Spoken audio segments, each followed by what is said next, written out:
मासूम जवाब। मैंने दरवाजे की घंटी बजाई। पापा ये देखिए छुटकी ने क्या किया। घर में घुसते ही मेरे 10 साल के बेटे ने अपने गाल पर खरोंच का निशान दिखाया। लेकिन मुझे पता है उसको आप कुछ नहीं कहेंगे। मैं आज किसी को कुछ भी कहने की हालत में नहीं था।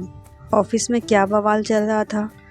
कल सुबह तक अगर रिपोर्ट तैयार ना हुई तो मुझे कितना बड़ा नुकसान हो सकता था।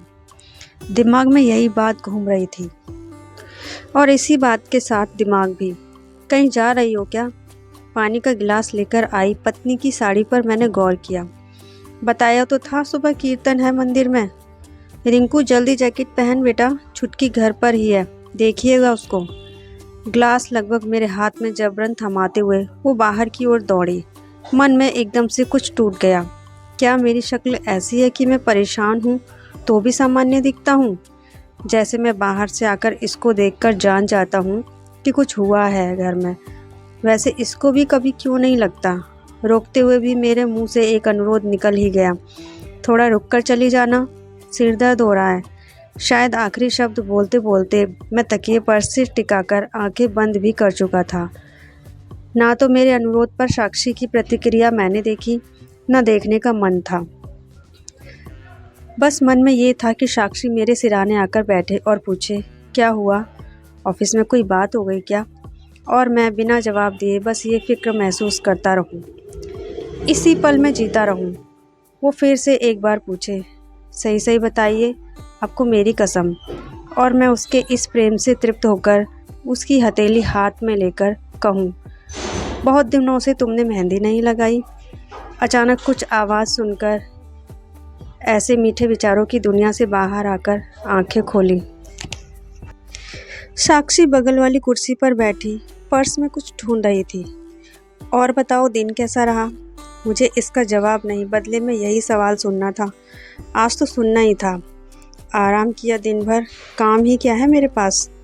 नुकीले तीर जैसा ताना आकर सीधे मेरे दिल में लग गया।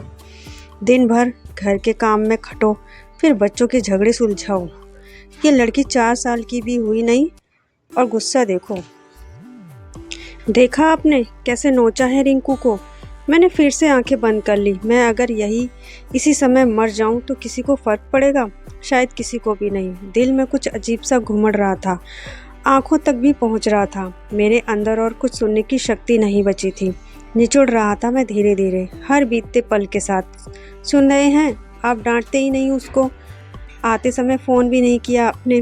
नींबू नहीं है घर में, अदरक भी मंगानी थी। मेरी तकलीफ़ से बेखबर साक्षी अपनी समस्याओं की गठरी खोलती जा रही थी। मेरे लिए ये माहौल असहनीय होता जा रहा था। बमुश्किल आंखें खोलकर मैंने धीरे से कहा, तुम हो आओ मंदिर। जाते समय लाइट बंद करती जाना, सिर दर्द हो रहा है। कमरे में बहुत हल्की रोशनी का बल्ब जलाकर साक्षी चली गई। मैं अपने आप को उस बल्ब जैसा ही महसूस कर रहा था, धीरे धीरे टिमटिमाता हुआ। ना भी हो कमरे में तो कोई फ़र्क नहीं पड़ेगा। आंखें भरी हुई थीं, आंसू बार बार लुढ़ककर कान तक आ रहे थे। डॉटर डॉटर खेलेंगे? पता नहीं कब कहाँ से बिटिया एकदम से आकर सिराने खड़ी हो गई थी। मैंने शर्ट की आस्तीन से आंखें पोंछकर उसको ऊपर बिस्तर पर बिठाया। बिना मेरी स्वीकृति की प्रतीक्षा किए वो बड़ी तल्लीनता से डॉटर डॉटर खेल का सामान बैग से निकालती रही। मैं लेटे लेटे उसको देखता रहा, चुपचाप। अब ना पापा, आप ऐसे करके खांसो, उसके स्टेथोस्कोप लगाते हुए खांसकर बताया। ओह, ये डॉक्टर डॉक्टर खेल रही है। अच्छा। मैंने खांसने की कोशिश की। ऐसे नहीं पापा। उसने आकर मेरी पीठ पर हाथ लगाकर मुझे उठाया। बैठकर खांसो। फिर से। एकदम गुड़िया जैसी मेरी बिटिया एकदम मेरे पास बैठी थी, दीन दुनिया से बेखबर, कितनी मासूम। मेरा मन भर आया। मैंने उसका माथा चूम लिया। अरे अभी मैं डॉक्टर हूँ, पेशेंट लोग ऐसे नहीं करते। उसने घूरा। मैं खिलखिलाकर हंस दिया। ऐसा लगा जैसे आसपास बिखरा कोहरा खुल रहा हो। लेकिन डॉक्टर, मेरे सिर दर्द बहुत कर रहा है। मैंने माथे पर हाथ रखते हुए कहा। अच्छा, तो फिर लेट जाओ, आंखें बंद करके। एकदम गंभीर होकर मुझे आदेश देते हुए और कंबल से मुझे अच्छी तरह ढकते हुए वो बार बार अपने माथे पर आए बाल हटाती जा रही थी। ये पल कैसा था ये बताना मुश्किल है। बहुत कुछ ऐसा ही उस छोटे से बल्ब से भी कमरे में रोशनी बढ़ती जा रही थी। ये वाली दवा अभी पीनी है, कड़वी है। एक छोटी सी प्लास्टिक की शीशी मेरे मुंह में लगाकर उसने वापस सामान में रख दी। मैंने देखा उसके सामान में एक ट्यूब जैसी भी थी। मैंने पूरा अभिनय करते हुए कहा, डॉक्टर ये भी लगा दीजिए मेरे माथे पर प्लीज़। अच्छा ठीक है। फिर पता नहीं क्या क्या सामान उठाकर टीडाएँ बाएँ रखकर मेरे सिरहाने आकर बैठ गई। थोड़ी देर में छोटे छोटे नाजुक हाथ मेरे माथे को सहला रहे थे। मेरी आंखें बंद थीं, लेकिन मुझे वो दिख रही थी। अभी भी अपने चेहरे पर से बाल हटाती हुई मेरी गुड़िया उतनी ही गंभीर डॉक्टर के रोल में होगी। जैसे जैसे उसके हाथ मेरे माथे को, मेरे बाल को सहला रहे थे, मैं हल्का होता जा रहा था। थोड़ी ही रिपोर्ट बची है, रात तक तो बन ही जाएगी। साक्षी को लेकर भी मन में रोष कम हो रहा था। थक जाती होगी वो भी तो। पापा को एक बात बताओगी? मैंने अब अपने माथे पर रखा उसका हाथ सहलाते हुए पूछा। भैया को क्यों मारा था? मारा नहीं था पापा, नोचा था, भोला भाला एक जवाब आया। मैं आंखें बंद किए हुए मुस्कुरा दिया। हाँ तो क्यों किया ऐसा? उससे बात करते हुए मुझे लग रहा था मेरे आसपास सब कुछ तो ठीक है, उतना भी ख़राब नहीं है। भैया ने मुझे डॉक्टर ने कह दिया था, मैं वो थोड़े हूँ। आवाज़ में गुस्सा आ गया था। मैं एकदम से हंस दिया। डॉक्टर ने शब्द इसको डॉक्टर जितना शायद अच्छा नहीं लगा होगा। अच्छा मैं भैया को मना कर दूंगा, लेकिन अब लड़ाई नहीं करना। उसके हाथ मेरे माथे को फिर से सहलाने लगे थे।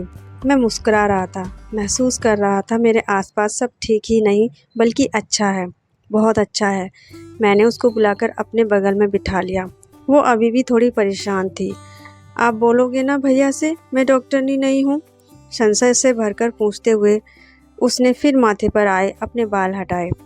और क्या मेरी बिटिया डॉक्टरनी थोड़े है? मैंने उसके बाल अपने हाथ से फिर ठीक करते हुए कहा। उसका चेहरा अपनी हथेलियों में भर लिया। मेरी बिटिया तो जादूगरनी है।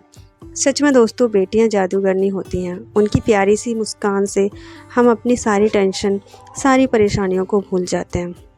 तो दोस्तों, ये थी एक छोटी सी कहानी आपको कैसी लगी हमें ज़रूर बताइएगा। वीडियो को लाइक और शेयर कीजिए। मिलते हैं नेक्स्ट वीडियो में। जय हिंद।